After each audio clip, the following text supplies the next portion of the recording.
श्री सच्चिदानंद सद्गुरु साईनाथ महाराज की जय। आचार्य अमृत लेखावళి డైరీ విషయాలు పేజీ నంబర్ 134। శ్రీ మాస్టర్ గారు వ్రాసిన లేఖలతో పాటు మాస్టర్ గారి విషయాన్ని డైరీలో నోటు చేసుకున్న విద్యానగర్ విద్యార్థులెందరో కలరు। ఆ విషయాన్ని వ్రాసి పంపించమని, అవి అవసరమని తర్వాత మాస్టర్ గారు పూర్వ విద్యార్థులందరికీ లేఖలు వ్రాశారు। నేను 1970లో NBKR science and arts college విద్యానగర్లో నెల్లూరు జిల్లా ఇంటర్మీడియట్ చేరి 1975 నాటికి డిగ్రీ పూర్తి చేశాను। మాకు మాస్టర్ 1972-75లో బిఏలో ఇంగ్లీష్ లెక్చరర్గా వచ్చేవారు। విద్యార్థిగా మాస్టర్ గారి సమక్షంలో ఏమీ తెలియని ఆనాడు నేను నోటు చేసుకున్న విషయాల్లో కొన్నింటిని మాత్రం అందరికీ ఉపయోగపడతాయనే ఉద్దేశంతో ఉన్నవి ఉన్నట్లు మీ ముందు ఉంచుతున్నాను। మునుపు గ్రంథాల్లో వచ్చిన విషయాన్ని తిరిగి వీలున్నంతసేపు చేర్చలేదు। ఆ రోజు సెప్టెంబర్ 3, 1971 శుక్రవారం సాయంకాలం మిత్రులతో కలిసి హాస్టల్ నుండి షికారుగా వెళ్తుండగా కాలేజీకి కొద్ది దూరంలో ఇసుక దిన్నెపై భరద్వాజ లెక్చరర్ గారు కూర్చొని కొద్దిమంది విద్యార్థులతో నవ్వుతూ కబుర్లు చెబుతున్నారు। మేము వీరేదో వేదాంతం చెబుతారట, దగ్గరికి పోయి విందామా వద్దా అని అనుకుంటుంటూనే వారి దగ్గరికి చేరాము। వారు మా వైపు చూస్తూ కూర్చోండి అన్నారు। వారు నేటి సమాజానికి కావలసిన విషయాలు, భవిష్యత్ జీవితాన్ని గూర్చి విద్యార్థులు ఎలాంటి భయాందోళనలతో ఉన్నారనే విషయాన్ని చెప్పారు। మరుసటి రోజు తిరిగి వారి గదికి వెళ్ళాము। సెప్టెంబర్ 4, 1971 శనివారము 4వ తేదీ శనివారం సాయంత్రం 6 గంటలకు భరద్వాజ మాస్టర్ గదికి కొందరం విద్యార్థులం వెళ్ళాము। వారు చిరునవ్వుతో ప్రేమగా చేతితో చాప వైపు చూపిస్తూ రండి కూర్చోండి అన్నారు। పక్క గదిలో వింటున్న శ్రీ రాధాకృష్ణ గారు మా తెలుగు లెక్చరర్ వచ్చి పరిచయం చేసి వెళ్ళారు। మాస్టర్ మమ్మల్ని ఏ ప్రాంతాల నుండి వచ్చింది, ఏం చదువుతున్నది అడిగారు। మేము సమాధానాలు చెబుతున్నంతసేపు మా వైపే చూస్తూ వింటున్నారు। వారు చెప్పిన కొన్ని విషయాలు: నీ విధిని బాధ్యతతో నెరవేర్చాలి। ఏదైనా మంచి పని చేయదలుచుకున్నా సరే ముందు నీకున్న విధిని నిర్వర్తించి తర్వాత నీవు అనుకున్న పని చెయ్యి। నీవు ఏ పని చేయక కాలాన్ని వ్యర్థంగా గడిపే సమయంలో ఏవైనా మహాత్ముల జీవిత చరిత్రలు చదువుకుంటూ వాటిలోని విషయాన్ని దీర్ఘంగా ఆలోచించి అర్థం చేసుకునేందుకు ప్రయత్నించాలి। స్నేహం సరిలేనప్పుడు తప్పించుకున్నట్టుకు ప్రయత్నించాలి। ఎట్లా? వారు చెప్పే విషయాలకు ఇంపార్టెన్స్ ఇవ్వక దూరంగా ఉండటం వల్ల అలాంటి స్నేహాన్ని దూరం చేసుకోవచ్చు। ముఖ్యంగా దేహ ఆరోగ్యానికి హానికరం కలిగించే పనులు చేయక శారీర ఆరోగ్యాన్ని జాగ్రత్తగా ఉంచుకోవాలి। ఆసనాలు, దండాలు, ఆటలు ఇవి చేయాలి। మానసికంగా చక్కని పుస్తకాలు చదవటము, దైవ ధ్యానము ముఖ్యము। ఆ తర్వాత శ్రీ సత్యసాయి గురించి పుట్టపర్తి మాట్లాడారు। ఫ్రాన్స్ దేశం నుంచి వచ్చిన స్నేహితుడు మాస్టర్ గారి గదిలో షిరిడి సాయిబాబా పటం ముందు దీపం వెలిగించి నమస్కారం చేసుకుంటుండగా చూచి, ఏమిటి పద్ధతి? ఈ బాబాలు ఇప్పుడున్న పుట్టపర్తి బాబా లాంటి వారి మహిమలు పుస్తకాల్లో కాదు ప్రత్యక్షంగా నాకు చూపెట్టాలి అనగా స్నేహితులతో కలిసి పుట్టపర్తి వెళ్లారు। ఆ రోజు బాబా గారి దర్శనం లేదని తెలుసుకుని తన స్నేహితులకి బాబా గారిని చూపించగలేకపోతుంది అనే కొంచెం బాధతో అక్కడే ఒక చెట్టు క్రింద కూర్చున్నారట। కూర్చున్న కాసేపటికి బాబా మమ్మల్ని రమ్మని పిలుపు పంపగా వెళ్ళి దర్శించుకున్నాము। బాబా గారు సైన్స్లో లేటెస్ట్ డెవలప్మెంట్స్ను గురించి స్నేహితులను అడిగి తెలుసుకున్నారు। పిమ్మట బాబా గారు అనేక సైన్స్ విషయాన్ని చెప్పి చివరిలో స్నేహితుని కుటుంబంలో ఉన్న సమస్య గురించి బాబా అడగగానే వాడు కన్నీళ్లతో బాబా పాదాలపై పడ్డాడు। ఇలాంటి జ్ఞానులు, మహాత్ములు ఎంతో మంది ఈనాటికి మన మధ్యనే ఉంటున్నారు। స్టడీస్తో పాటు విరామ సమయంలో టైం వేస్ట్ చేయక వీరి చరిత్రలు చదివేది అలవాటు చేసుకోవాలి అన్నారు। తర్వాత నేను క్రైస్తవ మతంలో పునర్జన్మ లేదని చెప్పారు కదా సార్ అన్నాను। అందుకు వారు మొదట క్రీస్తు ఎన్నలాగా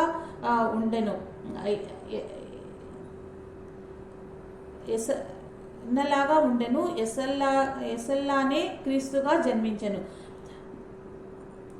వారు మొదట క్రీస్తు ఎసల్లాగా ఉండెను, ఎసల్లానే క్రీస్తుగా జన్మించెను। బైబిల్లోనే కొన్ని చోట్ల పునర్జీవం ఉన్నట్లు చెప్పబడింది. సైంటిస్టులు పునర్జన్మ ఉన్నట్లు వారి పరిశోధనల ద్వారా తెలియజేస్తున్నారు. ఇంకొక రోజు వస్తే వివరంగా చెప్పి వాటిపై వచ్చిన ఆర్టికల్స్ను వ్రాసిన ఆర్టికల్స్ తీసిస్తాను. ఈరోజు మీకు మెస్ టైం రాత్రి అయింది కదా అన్నారు. తర్వాత విద్యార్థులకు వారి చేత్తో విభూతి చేతిలోకి వేస్తూ నొసటన విభూతి పెట్టి ప్రసాదం ఇచ్చారు. నా వైపు చూడగా, సార్, క్రైస్తవ మత సంప్రదాయంలో ఉన్న నమ్మకాలచే నాకు కొంత సందేహంగా ఉంది. ఇప్పుడు తీసుకోండి సార్, నా సందేహాలు తీరాక అని తటపటాయిస్తూ చెప్తుండగానే అదే పద్ధతి, అట్లే చెయ్యి, పర్వాలేదు అన్నారు. September 5, 1971 Sunday. మాస్టర్ గారి గదిలో కొందరు విద్యార్థులను కూర్చుని ఉన్నాము. ప్రసాదం తీసుకునే విషయంలో నాలో ఉన్న అనుమానాన్ని తిరిగి అడిగాను. హిందూ దేవాలయాల్లో ప్రసాదాన్ని తీసుకోకూడదని చర్చిలో కొందరు ఫాదర్స్, మా పెద్దలు RCM కూడా చెప్పారు అన్నాను. అప్పుడు వారు, విశ్వమంతా ఉన్న సర్వేశ్వరునికి మనం పెట్టే నైవేద్యము ఆయన దయతో ప్రేమతో మనకిచ్చిన దానికి కృతజ్ఞతాభావంతో నీవిచ్చిన దానికి థ్యాంక్స్ అని చెప్పుకోవటమే ఆయనకు మనం పెట్టే నైవేద్యము. చర్చిలో కూడా ఇదే చేస్తారు. ఒక పూజలోనే కాదు, మనం ఎప్పుడు ఏమి తిన్నా త్రాగినా అప్పుడంతా పై చెప్పిన భావంతో థ్యాంక్స్ చెప్పుకొని తీసుకుంటే అదే ప్రసాదమై అటు శరీర ఆరోగ్యము ఇటు మనకు ప్రశాంతతను కలిగిస్తుంది అన్నారు. వారు చెప్పిన విషయం నాకు చాలా నచ్చింది. కానీ ఈ రోజు కూడా విభూతి ప్రసాదం తీసుకోలేదు. September 7, 1971 Tuesday. సార్ గదికి వెళ్ళాము. కొందరు విద్యార్థులు ఉన్నారు. సార్ మాటలు, వారి చక్కని ప్రేమ నాకు నచ్చాయి. వారి వర్క్ కూడా నచ్చింది. ఎప్పుడూ ప్రశాంతంగా ఏదో ఒక బుక్ చదవటమో వ్రాయటమో చేస్తూ మానసికంగా మనిషి ఎలా ఎదగాలి ఇలాంటి విషయాలు ఎక్కువగా మాట్లాడేవారు. వారిని గమనిస్తున్నంతసేపు నేను ఎంతో టైం వేస్ట్ చేస్తున్నానేమోనని అనిపించి భయమో సిగ్గు వేసేది. ఇన్నాళ్ళు నేను సరైన పద్ధతిలో పెరగలేదేమో అనిపించేది. అది మనంతా ఆ దినమంతా వారి సమక్షంలో గదిలో ఒక ప్రక్క కూర్చుని ఇదే ఆలోచనతో గడిపి హాస్టల్కు వచ్చాను. September 9, 1971 Thursday. మాస్టర్ గదికి వెళ్లేసరికి ఏదో మహాత్ముల చరిత్ర చదివి ముగిస్తున్నారు. గది నిండా స్టూడెంట్స్, 2-3 లెక్చరర్స్, ఇంకా వేరే వారు ఉన్నారు. భజన ప్రారంభం చేశారు. మాస్టరు గురుర్బ్రహ్మ శ్లోకంతో ప్రారంభమై మానస భజరే అరుణాచల శివ, ఓం నమ శివాయ భజన గీతలు చెప్తుండగా అందరము పలికాము. కొందరు బాబాకు పూలదండలు తెచ్చివేశారు. ఆ దండలు ఎంత పెద్దవి అంటే కనీసము 3-4 బారల పొడవు ఉండి లావుగా ఉంటాయి. భజన అనంతరం మాస్టర్ గారే స్వయంగా ఒక్కొక్కరికి చేతిలో విభూతి ఇస్తూ కుడి చేయి బొటన వ్రేలు చూపుడు వ్రేలు మధ్య విభూతి పట్టుకుని బొటన వ్రేలితో నొసటన విభూతి పెట్టి తీర్థం పోసి ప్రసాదం చేతిలో పెట్టేవారు. మరోవైపు వారి మనస్సు లోపల జరుగుతున్న బాబా నామస్మరణకు గుర్తుగా పెదాలపై కదలిక కనిపించేది. అందరికి ఇలా పనిచేసరికి దరిదాపు అర్ధగంట సేపు పట్టి ఉంటుంది. మనకేదైనా ఇష్టమైన పనిని ఎంతో ఆసక్తితో శ్రద్ధతో చేస్తామో అంతకంటే ఎన్నో రెట్లు ఉత్సాహంతో శ్రద్ధతో చిరునవ్వుతో వారు ఆ పని చేసేవారు. సార్ని చూస్తూ ఆ గదిలో కలిగే ప్రశాంతతకు అమితానందంతో తట్టుకోలేక అంతమందిలోనూ నా అంతటా నేనే సార్ ముందుకు వెళ్లి చేతులు చాపగా విభూతి తీర్థప్రసాదం ఇవ్వగా తీసుకున్నాను. కానీ అందరిలా వారికి పాద నమస్కారం మాత్రం చేసుకోలేదు. అక్టోబర్ 18, 1971 సెలవు దినము. నేను నా మిత్రుడు బి రామకృష్ణారెడ్డి మాస్టర్ గదికి వెళ్ళి మధ్యాహ్నం అన్నానికి హాస్టల్కు గెస్టుగా పిలవగా వచ్చారు. వారి ప్రక్క వెళ్తుంటే కాస్త భయం ఉండేది. కానీ వారి పలకరింపు మాటలు వింటుంటే వారు మా లెక్చరర్ అనే భయం పోయింది. నవంబర్ 4, 1971 గురువారం. ఊరికి వెళ్తూ మాస్టర్ దగ్గరికి వెళ్ళి నమస్కారం చేసుకుని కడపకు వెళ్తున్నాను సార్ అనగా, కడప టౌన్లో పాత బస్టాండ్లో కానీ కలెక్టర్ ఆఫీస్ లేదా ఫైర్ స్టేషన్ తాలూకు ఆఫీస్ పరిసరాల ప్రాంతాల్లో ఒక గొప్ప అవధూత ఉన్నారు. పొడుగ్గా నల్లగా మొలకు పంచ కట్టుకుని కొంచెం గడ్డం పెంచుకుని ఉంటారట. నీ వెళ్ళి దర్శించుకో అంటూ నా చేతికి 2 రూపాయలు ఇస్తూ, వారికి పళ్ళు చుట్టలు కర్పూరము ఇవ్వు, నా నమస్కారములు చెప్పు, ప్రక్కవారేమనుకుంటారో అని బిడియం వద్దు, రోడ్డు పైన ఉన్నా సరే అని చెప్పారు. మాస్టర్ గారికి మనస్ఫూర్తిగా పాద నమస్కారం చేసుకుని విభూతి ప్రసాదము ఆశీస్సులు తీసుకుని బయలుదేరాను. సాయంత్రం కడపకు చేరుకుని స్వామి వారిని గురించి విచారించుకుని పాత బస్టాండ్ చేరుకోగా అక్కడ ఒక చోట స్వామి నేలపై గొంతు కూర్చొని తలదించుకొని ఉండెను. ఇప్పుడు ఆ స్థలంలోనే వారి సమాధి మందిరం నిర్మించబడింది. వెంటనే మాస్టర్ గారు ఇచ్చిన 2 రూపాయలకు వారు చెప్పినట్టు స్వామివారికి తీసుకువెళ్లి సమర్పిస్తూ నమస్కారం చేసుకుని భరద్వాజ గారు ఇమ్మన్నారు స్వామి అన్నాను. అంతే. అంతవరకు తలదించుకొని కూర్చున్న అవధూతలు నా ముఖం వైపు భయంకరంగా చూస్తూ పెద్ద పుల్లి లాంటి చూపు చెంపకు టపామని కొట్టి పోడా పో పో అని అరిచారు. ఆ చూపులకు తట్టుకోలేక నాకు చెమటలు పట్టాయి. మాస్టర్ బాగానే చెప్పారే నాయనోయ్ అని నేను కొంత దూరం వెనక్కి పరిగెత్తి తిరిగి 10 నిమిషాల తర్వాత వచ్చాను. నన్ను స్వామి లేచి దూరంగా పోసాగాను. ప్రక్కవారు, బాబు నీ కర్మ తీరిపోయింది పో, ఆ చెంపదెబ్బతో స్వామి కొట్టింది మేలైంది పో అన్నారు. మాస్టర్ గారి ప్రోత్సాహంతో ఆశీస్సులతో మొట్టమొదట నా జీవితంలో నాకు తెలిసి నేను దర్శించుకున్న అవధూతలు వీరు. ఆ తర్వాత అనేక సార్లు వీరి దర్శన పాదస్పర్శ సేవాదులను పొందగలిగాను. రోడ్డు వెంట తిరిగే ఈ అవధూతలు 1978 ఏప్రిల్ 10వ తేదీ భౌతిక కాయం వదిలారు. నేడు పాత బస్టాండ్లో వీరి సమాధి మందిరము అవధూతేంద్ర జ్ఞాన మందిరము అని పేరుతో విరాజిల్లుతున్నది.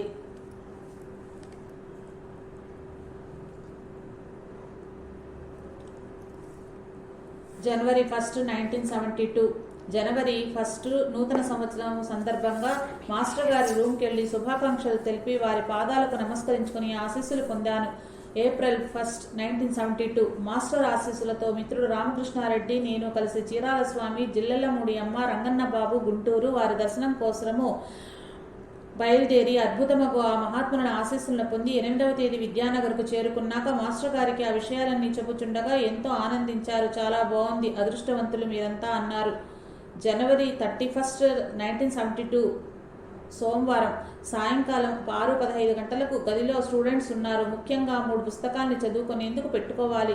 సద్గురు షిరిడి సాయినాథుని చరిత్ర, శ్రీ రామకృష్ణ కథామృతము, ఆదిశంకరుల వివేక చూడామని. ఈరోజు మాస్టర్ ముఖము మనోహరంగా ఉండి ఆ గడ్డము అది చూస్తుంటే నాకు క్రైస్తవులే కనిపించాడు. చాలా ఆనందం వేసింది. వారు అరవిందుల పుస్తకం చదివారు. అరవింద యోగి 1872 ఆగస్టు 15 జన్మించారని, 1950 సంవత్సరంలో స్వర్గస్థులయ్యారని, వారి ఆశ్రమము పాండిచ్చేరిలో కలదని, వారి జీవిత ఘట్టాన్ని కొన్నింటిని చదివి చెప్పారు. మానవ జాతి బాగుపడుటకు మార్గం భారతదేశం మాత్రమే, భారతదేశానికి ఆధారం దైవశక్తి.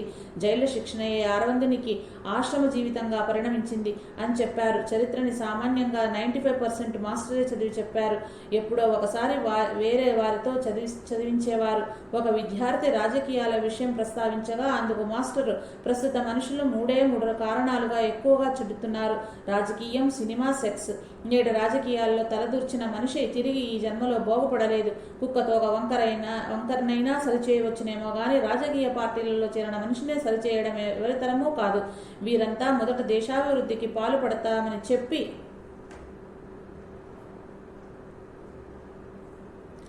ప్రజలను మభ్యపెట్టి తమ పార్టీ వైపుకు త్రిప్పుకుని అధికారానికి రాగానే స్వార్థంగా సంపాదించుకుంటే దేశమెన్నడూ అభివృద్ధి జరిగేది. ఒక చెట్టుకు చీడ పట్టిన ఆకుల్ని త్రుంచివేయాలని ఒక్కొక్క ఆకును త్రుంచితే అన్నింటినీ ఎప్పుడు త్రుంచేది? త్రుంచిన ఆకులు తిరిగి చిగురెత్తుతాయి. అట్లే రాజకీయాల ద్వారా దేశ సమస్యలు తీర్చబడవు. ఈ జన్మలో తీర్చలేరు. చీడ చెట్టు మొదట్లో విషం పోస్తే అది చచ్చిపోతుంది, వేరే కొత్త చెట్టు వేయవచ్చు. అట్లే రాబో కాలంలోనన్నా దేశం బాగుపడవాలనన్నా ప్రస్తుతం చిన్నపిల్లలకు మంచి విషయాలు చెబుతూ మహాపురుషుల జీవిత చరిత్రల్ని, ఆధ్యాత్మిక తత్వాన్ని కథల రూపంలో తెలియజేస్తేనే కానీ మార్పు రాదు. ఇప్పుడున్న చెడు కొన్నాళ్లు కొనసాగినా రాబో కాలంలో జనరేషన్లో మార్పు వచ్చి దేశం ఉన్నత స్థితి పొందేదానికి వీలుంటుంది. ఇప్పుడు తేలు కుట్టినా 6 లేక 7 అంగుళాల పైన దారం కట్టించో విషం పైకెక్కదు. అట్లే చిన్నపిల్లలకు తల్లిదండ్రులు బాధ్యతగా చక్కటి విషయాన్ని కథల ద్వారా వారి హృదయాలకు అత్తుకునేలా చెప్తూ రావాలి. అలా చెప్పకపోతే నీవలే వాడు తెలుసుకునే లోపల అనేక విరుద్ధ కార్యాలు చేయవచ్చు. తెలిసినా నీవు వారిని ముందుగానే మేల్కొనేటట్టు చెయ్యాలి. అంటూ ఏమిటి ఈరోజు అనుకోకుండా రాజకీయ విషయాన్ని పట్టుకున్నాం అని ఎప్పుడేది చెప్పాలో అది చెప్పబడుతుంది అన్నారు. ఫిబ్రవరి 3వ తేదీ గురువారం సత్సంగం భజన జరిగింది. భజనకు ముందు మాస్టర్ చరిత్ర చదివి ఇలా చెప్పారు: దేవుని పూజించటం అవసరం. ఎందుకు అంటే ప్రపంచంలో అనేక జీవులు, ప్రజలు ఉన్నారు. ఒక్కొక్కరు ఒక్కొక్క విధమైన కోరిక కలిగి ఉంటారు. అందరి కోరికల్ని అన్నింటినీ పూర్తిగా తీర్చుకున్నవాడు భగవంతుడు. ఎలాంటి కోరికను లేనివాడు భగవంతుడు. అట్టి భగవంతుడు మనకు లభ్యమైనచో ఎంతో ఆనందాన్ని పొందవచ్చు. మనం దేవుణ్ణి అనుక్షణం స్మరించాలి. హింస 2 విధాలు. ప్రకృతి కారణంగా హింస చేయుట, అలా చేస్తే పాపం రాదు. మనంతకు మనము హింస చేస్తే చాలా తప్పు.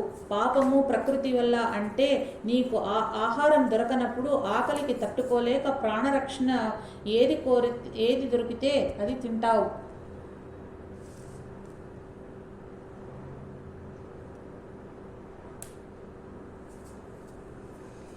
పాముని చూడండి, పిల్లల్ని చేస్తేనే ఆకలికి తట్టుకోలేక తన పిల్లల్ని తానే తింటుంది. అప్పుడు అది అలా చేయటంలో తప్పు లేదు. అరేబియాలో వంటలు వండని చోట్ల జంతువులను తిన్నా పాపం లేదు. శుభ్రంగా వంటలు వస్తూ కాయగూరలు పళ్ళు దొరికే ప్రాంతంలో మాంసం తింటే పాపం అవుతుంది. వృక్షానికి ఉన్న పండ్లు పూర్తి పండే రాలే దశ వస్తే గానీ కొయ్యరాదు. తక్కువ ప్రాణరక్షగల వాటిని తీసుకోవాలి. కేవలం రుచి కొరకు మాంసాన్ని తినటం పాపం. పాలు పళ్ళు ఇవ్వలేని బలం మాంసం ఇస్తుందా? వృక్షాలు వాటి సంతానాభివృద్ధికై 4-5 పళ్ళు కాస్తే సరిపోతుంది. కానీ ఎన్నో పండ్లు ఇచ్చేది వనులకు ఉపయోగపడటకే అన్నది మరువరాదు. విద్యార్థి ప్రశ్న. ఒక విద్యార్థి, సార్ మాంసం తింటే మంచి బలం ఆరోగ్యం వస్తుంది కదా? మాస్టర్ సమాధానం, అంటే అప్పుడు కండలు పెంచుకుని గర్వంతో 10 మందితో దెబ్బలాటేందుకు సహాయపడుతుంది, అంతకంటే వేరే ప్రయోజనం లేదు. విద్యార్థి ప్రశ్న. వేరొక విద్యార్థి, సార్ కృష్ణుడు 16,000 మంది గోపికాశ్రులను చేసుకుంటే తప్పు కాదా? మాస్టర్ సమాధానం, కృష్ణుడు అస్కలిత బ్రహ్మచారి. కృష్ణుని శరీర నిర్మాణమే వేరు. ఆయన అస్కలిత బ్రహ్మచారి. నీవు ఏ పుస్తకాల్లో 16,000 మంది గోపికలు కృష్ణుని భార్యలుగా చదివావో ఆ పుస్తకాల్లోనే ఈ విషయం చదివి ఉండాలి అని ఆ సన్నివేశం చెప్పారు. ఒకరోజు బ్రాహ్మణ పుత్రుడు మసూచి చేత రోగగ్రస్తుడై చనిపోయే స్థితిలో ఉండగా అప్పుడు ఆ వ్యక్తిని అస్కలిత బ్రహ్మచారి అయిన వ్యక్తికి తగిలిన జీవిస్తాడని చెప్పగా వారు భీష్ముడి వద్దకు వెళ్తారు. భీష్ముడు అందుకు నేను తగను, శుకుడి వద్దకు వెళ్ళండి అనగా సుఖమహర్షి వద్దకు వెళ్తారు. అప్పుడు శుకుడు, నేను ధ్యానములో ఉన్నప్పుడు ఏమైనా బహిర్గతమైనదో తెలియదు, అందుకై నేను ఆ పాపానికి సాహసించలేను. కృష్ణుడు తప్ప వేరొకడు తగరు అనగా వారు అనుమానిస్తూ కృష్ణుని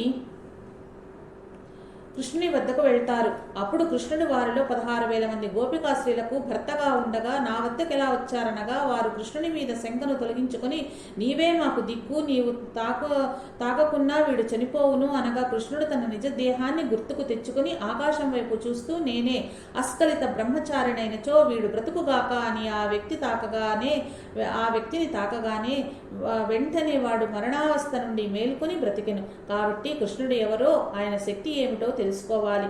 ఇంతలో ఇంకొకడు, సార్ కృష్ణుడు దైవాంశ సంభూతుడు అంటారు కదా, అసలు దేవుడంటే ఎవరు, ఎలా ఉంటాడు, అసలు ఉన్నాడా అని ప్రశ్నించెను. మాస్టర్ సమాధానం, ఆ అబ్బాయి వైపు చూస్తూ, బాగుంది, నీవు దేవుడంటే ఎవరు అని అడుగుచున్నావు కదా, అసలు ఆ పదాన్ని నీవు ఎందుకంతగా గుర్తుంచుకోవాలి? ఎవరి ద్వారానో ఒకరి ద్వారా దేవుని గురించి విని ఉంటావు, వారు ఇంకొకరి ద్వారా తెలుసుకుని ఉంటారు. ఇంకా ముందు గ్రంథాల ద్వారా ఆ గ్రంథాల్లో దైవ లక్షణాలు, వాటిని కొందరు గొప్పవారు ఋషులు రాసి ఉందరు. ఇప్పుడు కూడా మహా ఋషులు తపస్సిద్ధులు దేవుని స్మరించిన వారున్నారు. అసలు దేవుడు ఎట్లా ఉంటాడు అని అడుగుచున్నావు కదయ్యా నీవు. అరటిపండు రుచి ఎట్లా ఉంటుంది చెప్పు? తీయగా అంటావనుకో, చక్కెర లాగానా, బెల్లం లాగానా, జామపండు లాగానా, అట్లా ఏ విధంగా ఉండదు. మరి నీవు రోజు తిని అనుభవించే అరటిపండు రుచి గురించే చెప్పాల్సి వస్తే సరిగా చెప్పలేకపోతే ఇంకా నీకు అనుభవం లేనిది దేవుని గురించి ఇలా ఉంటారంటే ఏ విధంగా అర్థం చేసుకోగలవు? ఆయన సర్వశక్తిమంతుడు, సర్వవ్యాపి అంటే చాలునా? చాలదు. సర్వవ్యాపి అంటే ప్రతి వస్తువులో ప్రతి చోట ఉండును కదా. అందుకే సైన్స్ రీత్యా చూసిన ఈ పదార్థాలన్నీ కొన్ని అణువుల చేత చేయబడ్డవి. ఆ అణువులకు శక్తి ఉన్నది, చైతన్యము ఉన్నది. ఈ శక్తినే దేవుడు అంటారు. దాన్ని గురించి నీవు ఆలోచిస్తూ భావిస్తూ ఉండాలి. దాన్ని కనుగొని అనుభవించే మహాత్ములు ఎందరో మన భారతదేశంలో ఉన్నారు. భక్త కబీరు అంటారు. మన దేశంలో మహాత్ములు రోడ్డు మీదనున్న గులకరాళ్ల వలె ఉన్నారు, కానీ మనమే వారిని గుర్తించలేకున్నాము అని. ఇప్పుడు గుంటూరులో ఉంటున్న రామభక్తుడు రంగన్న బాబు రాముల వారితో ప్రత్యక్షంగా మాట్లాడుతారు. వారే పని చేస్తున్నా రామనామాన్ని విడవరు.